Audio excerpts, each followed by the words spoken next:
Hello everyone, welcome to my YouTube channel Shilpa Data Insights.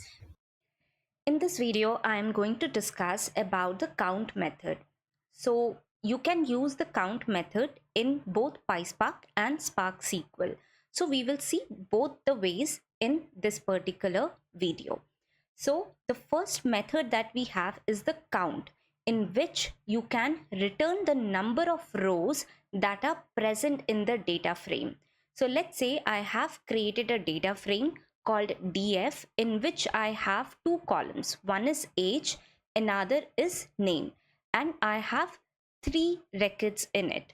So I want to go ahead and see the count of it. So let me go ahead and create the data frame first. If you don't know how exactly to create the data frame, you can also watch my previous video and which I have explained you in detail how to do it.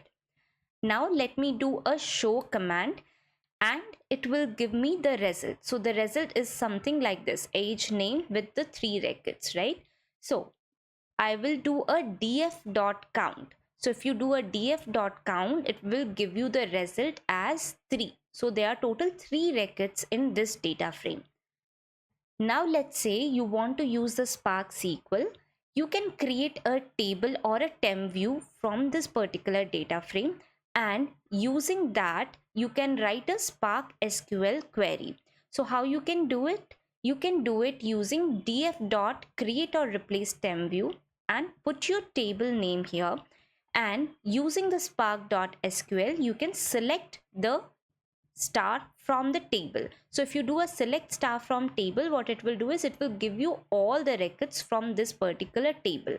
But if you want to check how many number of records are there, you just put select count star from the particular table name.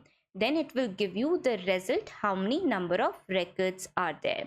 So this is how you can do. If you want to go ahead and give an alias as well, so you can put an alias to this. So this you have seen it in my previous videos as well. If not, then go ahead and watch it. So this is a very short introduction of the count method that you can use. This is used in every day-to-day activity of a data engineer. If you have learned how to use the count method, don't forget to hit the like button, subscribe to my channel and share it with your friends. So in the next session, we will go ahead and see what the collect method do, or how you can collect the data in the data frame. Thank you so much for watching and I wish you have a good day.